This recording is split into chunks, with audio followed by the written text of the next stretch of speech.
लाख की चूड़ियां पाठ बेटा हम लोग कर रहे थे।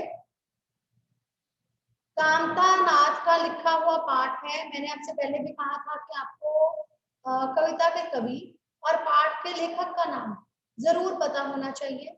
लाख की चूड़ियां कामता नाच का लिखा हुआ है। हम ये पढ़ रहे थे। मुझे कौन बताएगा हमने अभी तक क्या पढ़ा, जो आपको याद हो? क्या पढ़ा था इसमें हमने? हाँ जी अंशिका,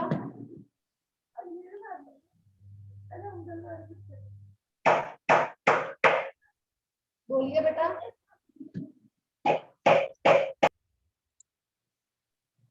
मैम हमने पेज 9 का लास्ट पैराग्राफ पढ़ना है। हमने अभी तक क्या पढ़ा है इसमें वो बताइए, जो हम पढ़ चुके हैं। मैम इसमें एक लेखक लेखक अपने मामा के पास जाता है। उसका नाम बदलू मामा है और बाकी सारे बच्चे उसे बदलू काका बुलाते हैं, इसलिए उसने भी उसे बदलू काका ही बुलाना शुरू कर दिया था। वह लाख की चूड़ियां बनाता था और उसकी उसकी लाख की चूड़ियों की बहुत बरकत भी थी। गांव की सारी स्त्रियां उसी से चूड़ियां लेती थी और गांव के बाहर के लोग भी उससे चूड़ियां लेने आते थे। फिर लेखक के पिताजी की बदली हो गई, जिस कारण वो कहीं दूर चला गया और कई सालों तक अपने काका के पास ना आ सका। फिर जब वो काफी सालों 10 साल बाद आया तो पिंड पिंड में आया, गांव में आया, तब उसे अपने काका का याद तक नहीं था। फिर कुछ दिनों बाद उसे याद आया तो वो उसके पास गया।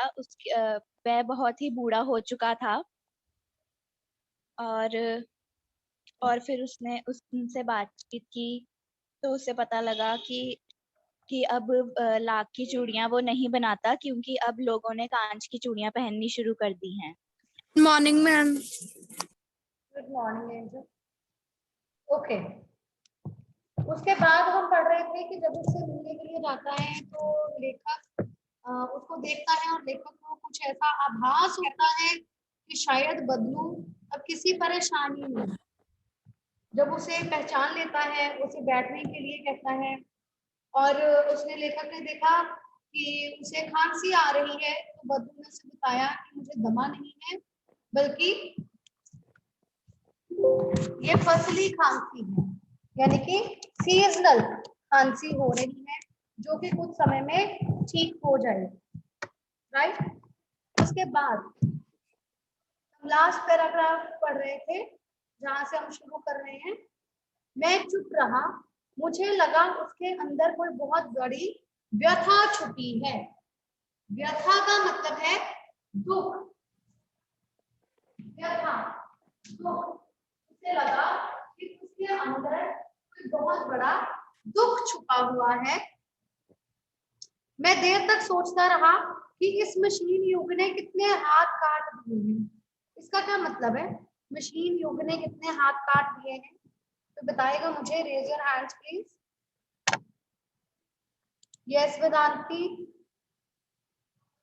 इसका ये अर्थ है कि जो लोग हाथ से मेहनत करते थे, मशीन के आने से वह बेरोजगार हो गए हैं। Okay good. मशीन के आने से वे बेरोजगार हो गए हैं और उनके काम धंधे छिन रहे हैं। जो पैतृक काम वो लोग करते थे वो सब काम बंद हो गए हैं और उनकी आर्थिक स्थिति बहुत ही खराब हो गई है। आर्थिक स्थिति मतलब उनकी कंडीशन, रुपए पैसे की ओर से उन्हें बहुत सारी समस्याओं का सामना करना पड़ रहा है। ओके, कुछ देर फिर शांति रही जो मुझे अच्छी नहीं लगी। आम की फसल अब कैसी है काका? कुछ देर पश्चात मैंने बात का विषय बदलते हुए पूछा। अच्छी है लला, बहुत अच्छी है, उसने लहक कर उत्तर दिया और अंदर अपनी बेटी को आवाज दी। अरे रज्जो, लला के लिए आम तो ले आ।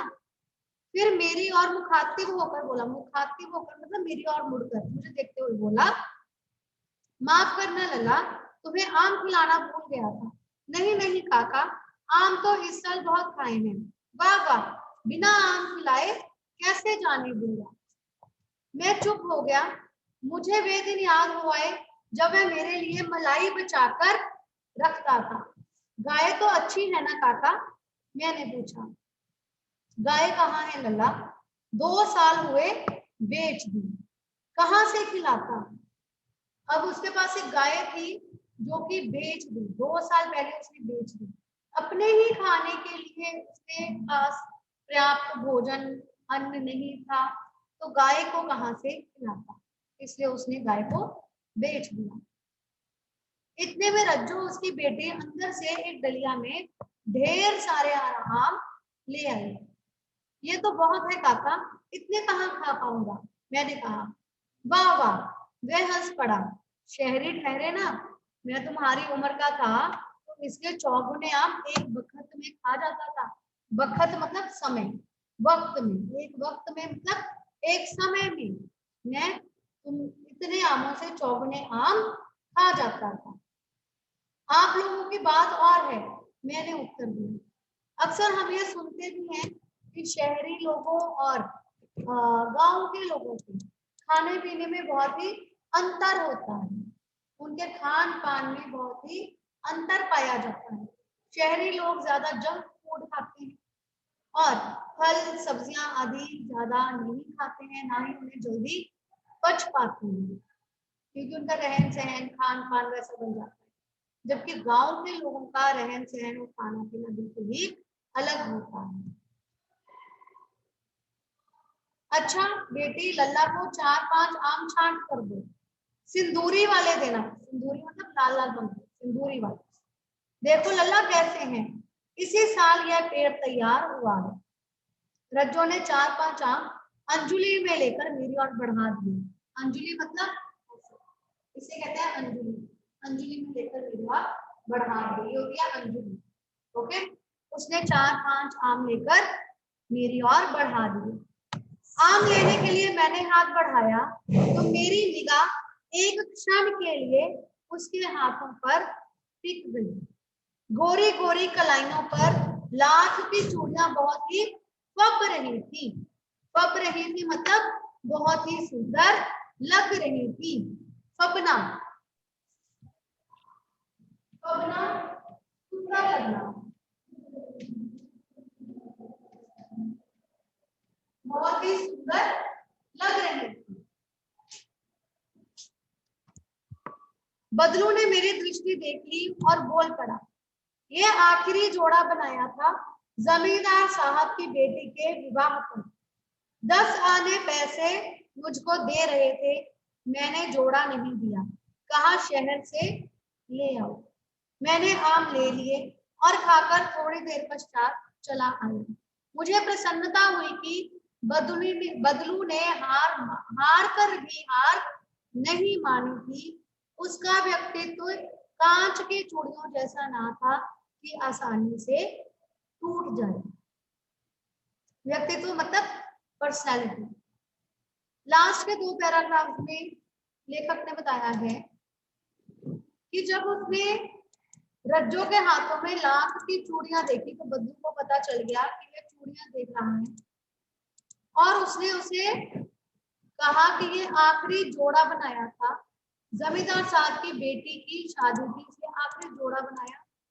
जैसा कि हमने पहले भी पढ़ा था कि बदलू जब किसी ब्याह शादी के लिए जोड़े बनाता था तो उसके दाम बहुत ज्यादा बढ़ जाते थे।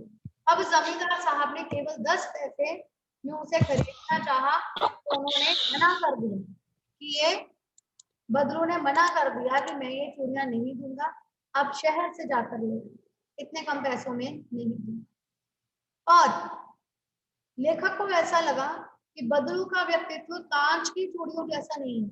जैसे कांच की चूड़ी बहुत जल्दी टूट जाती है, उसका काम धंधा बंद हो गया, जोड़े के उसको बहुत कम पैसे भी मिल रहे थे, तो उसने हार नहीं मानी, हारा नहीं, क्योंकि उसका व्यक्तित्व कांच की चूड़ियों जैसा नहीं था जो कि बहुत ही जल्दी टूट जाए। उसने यह सोच लिया कि मैं कम खा लूंगा, मुसीबतें सह लूंगा, लेकिन उसने कांच की चूड़ियों का व्यापार शुरू नहीं। दिस इज द चैप्टर बेटा। आई होप आप लोगों को समझ में आया होगा। समझ में आया सबको? एक बार इसको देख लो, पढ़ लो, 2 मिनट दे रही हूँ। नहीं समझ में आता कुछ भी तो मुझसे पूछ लो। Take 2 minutes.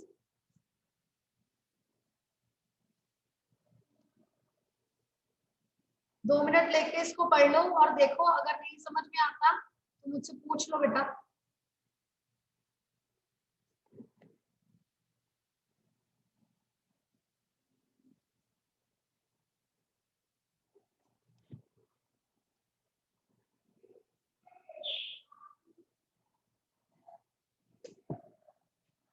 Take few minutes.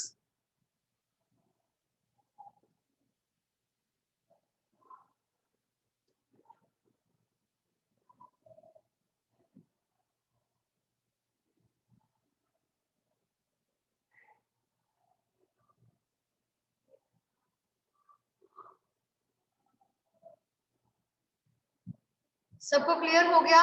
Any doubts? Please raise your hands अगर किसी को डाउट्स है तो। Okay fine. अब हम बेटा इसके क्वेश्चन आंसर्स डिस्कस करेंगे। अपने रफ कॉपीज अपने पास रख लीजिए। We are going to discuss the question answers. पहला क्वेश्चन है, बचपन में लेखक अपने मामा के गांव चाव से क्यों जाता था और बदलू को बदलू मामा न कहकर बदलू काका क्यों कहता था? इस एक क्वेश्चन में 2 क्वेश्चंस हैं। ओके, पहला तो ये कि बचपन में लेखक अपने मामा के गांव चाव से क्यों जाता था। Raise your hands. Yes Bableen. बचपन में लेखक अपने मामा के गांव चाव से इसलिए जाता था क्योंकि जब वह वहां से लौटता था तो उसके पास ढेर सारी गोलियां होती थी, रंग बिरंगी गोलियां जो किसी भी बच्चे का मन मोह ले। और वह बदलू मामा ना कहकर बदलू काका इसलिए कहता था क्योंकि गांव के सारे बच्चे उन्हें बदलू काका कहते थे, तो उसने भी उन्हें बदलू काका कहना शुरू कर दिया। Okay, it is right.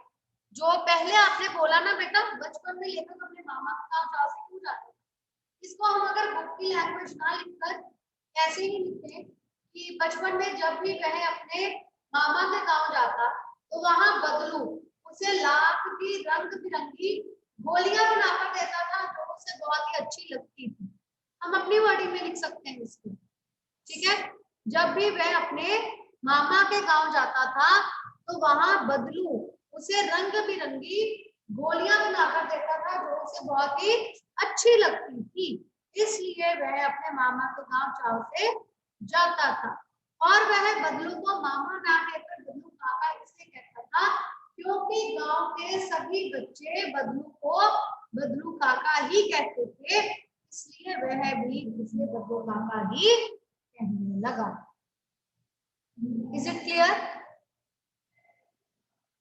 किसी को कोई डाउट बेटा? फर्स्ट क्वेश्चन में कोई डाउट? कोई डाउट नहीं है तो please show me your thumbs ताकि मैं आगे चलूं। और सब लोग प्लीज पार्टिसिपेट करें, सब लोग पार्टिसिपेट करें बेटा।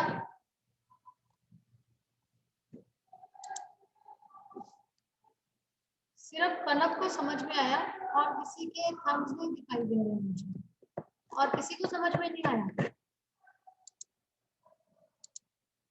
ओके फाइन फाइन, चलो नेक्स्ट क्वेश्चन इज, वस्तु विनिमय क्या है? विनिमय की प्रचलित पद्धति क्या है? Yes angel. वस्तु विनिमय का मतलब किसी किसी धन ना लेके किसी और वस्तु के माध्यम से व्यापार करने को वस्तु विनिमय कहते हैं।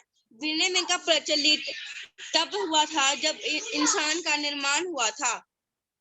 विनिमय की प्रचलित पद्धति क्या है? अब इसका क्या सिस्टम है?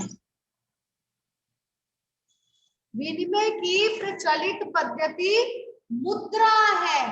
आप लिखेंगे मुद्रा, मतलब रुपए, रुपए पैसे, मुद्रा। वस्तु विनिमय क्या है?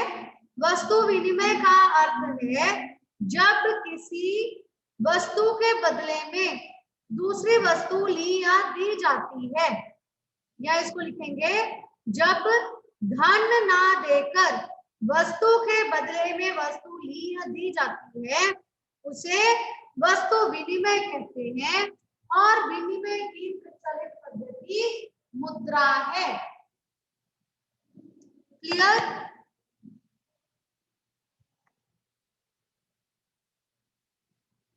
जब धन ना देकर किसी वस्तु के बदले में दूसरी वस्तु ली या दी जाती है उसे वस्तु विनिमय कहते हैं, और विनिमय की प्रचलित पद्धति मुद्रा है। यानी कि आजकल धन से विनिमय होता है। बेटा मेरी आवाज आ रही है सबको?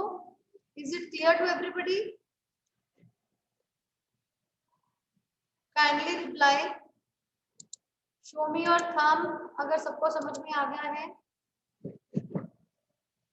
Show me your thumb. Okay fine, चले आगे। नेक्स्ट क्वेश्चन इज, ये हमने अभी पहले भी डिस्कस किया था, मशीनी युग ने कितने हाथ काट दिए हैं? इस पंक्ति में लेखक ने किस व्यथा की ओर संकेत किया है? किस व्यथा, किस पीड़ा, किस दुख की ओर इशारा किया है? यस वेदांती।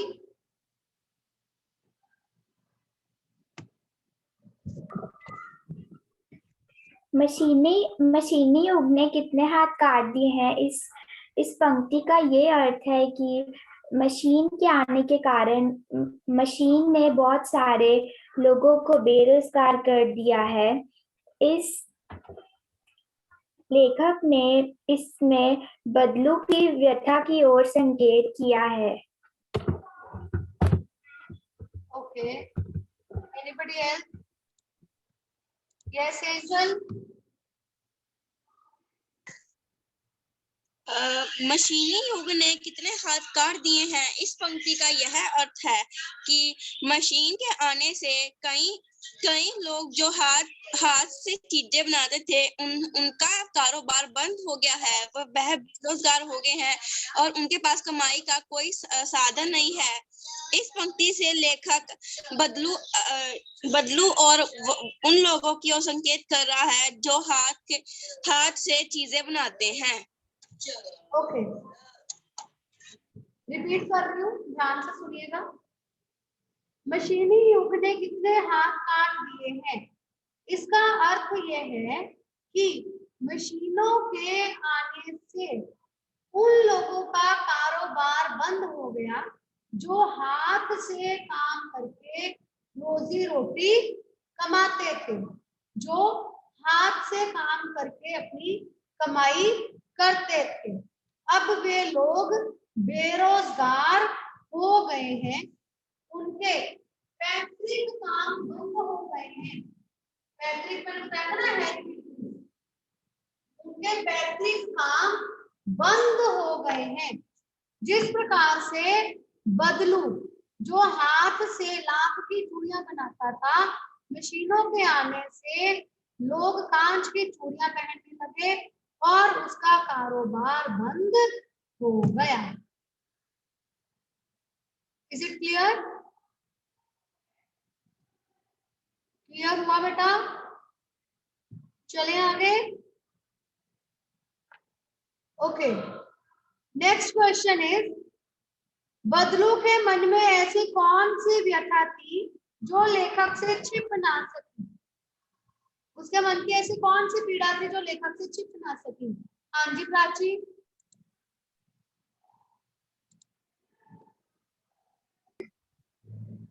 मशीनी युग के कारण कई लोगों के काम ठप हो गए थे और बदलू का काम भी ठप हो गया था क्योंकि वह हाथ से चूड़ियां बनाता था और आजकल सब लोग कांच की चूड़ियां पहनते थे, इसलिए बदलू बहुत दुखी था। यह चीज लेखक ने पहचान ली थी। यह बात, चीज नहीं बात। यह बात। Very good Prachi. बदलू के मन की ऐसी कौन सी व्यथा थी जो लेखक से छिप ना सकी? मशीनों के आने के कारण बदलू जो हाथ से लाख की चूड़ियां बनाता था, उसका वह काम बंद हो गया। अब लोग कांच की चूड़ियां पहनने लगे थे, जिससे बदलू बेरोजगार हो गया था। यही व्यथा लेखक से छिप ना सकी। हमने एक बात कहनी होती है, आप उसको किसी भी तरीके से अपनी लैंग्वेज में लिख सकते हैं। ओके, नेक्स्ट क्वेश्चन इज, मशीनी युग से बदलू के जीवन में क्या बदलाव आया? मशीनी युग से बदलू के जीवन में क्या बदलाव आया? बेटा प्लीज बाकी लोग भी हाथ खड़ा करें, बाकी लोग भी पार्टिसिपेशन करें क्लास में। ये 3-4 बच्चों के हाथ खड़े हैं, बस ये 4 लड़कियां हैं, बस यही आंसर्स दे रही हैं। मान्या बताइए इसका क्या आंसर होगा?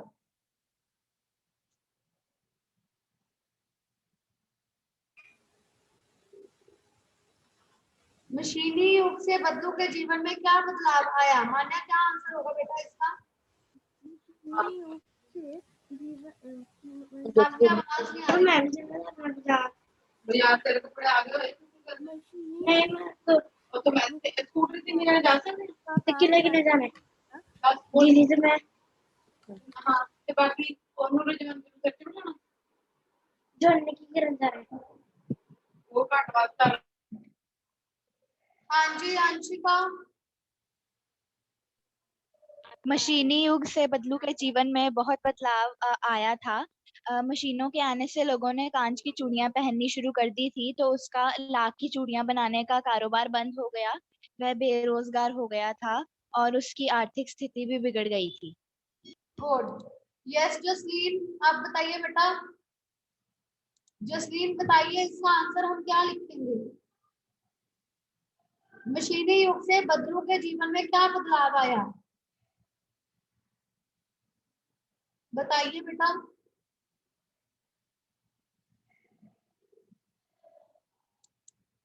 जसलीन अनम्यूट करें खुद को। I want participation from everybody in the class. सिर्फ ये 2-3 बच्चों से आंसर्स नहीं लेने हैं मैंने। जसलीन अनम्यूट करें खुद को।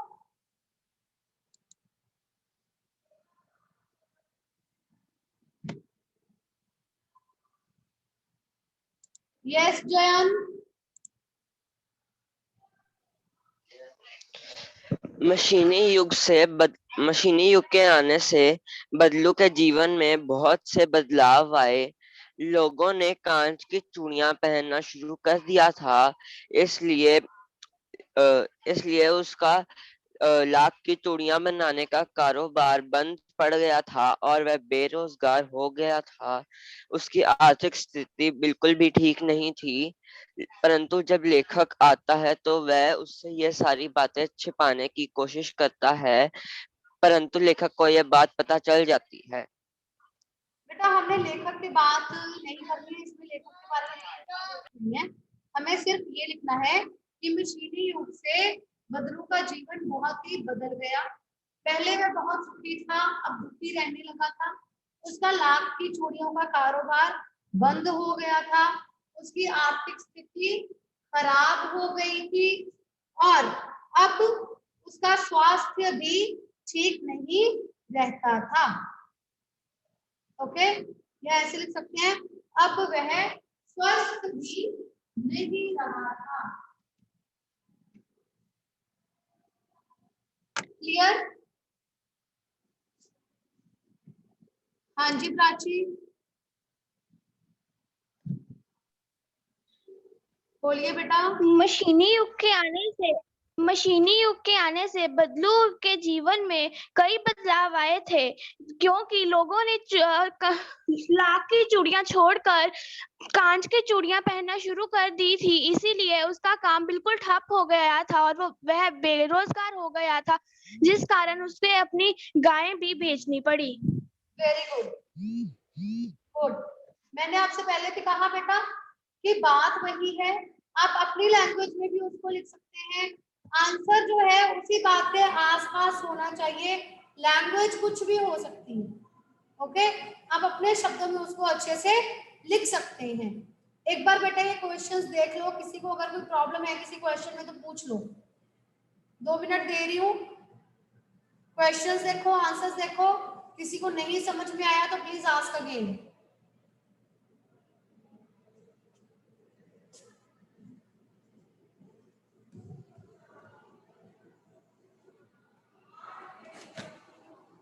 No doubts?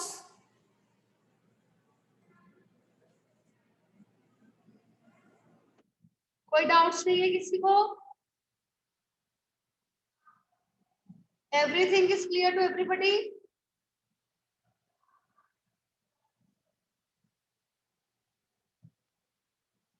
ओके बेटा, आपने इन क्वेश्चंस के आंसर्स अपनी नोटबुक्स में लिखने हैं। अभी तक हमने जो भी काम किया है, हम एक पोएम कर चुके हैं, एक चैप्टर कर लिया है और हमने संज्ञा की थी, राइट? ये सारा काम बेटा आप लोगों ने अपनी नोटबुक्स में लिखना है। मैं आपसे आपकी कॉपीज मंगवाऊंगी चेकिंग के लिए। रोल नंबर वाइज आपको बता दिया जाएगा कि आपने कब कॉपीज भेजनी है, और प्लीज जब भी आपका रोल नंबर आए सेम डे अपनी कॉपी जरूर भेज दें और साइड बाय साइड अपनी कॉपीज कंप्लीट करते रहें, right? Is it clear everybody? Okay बेटा।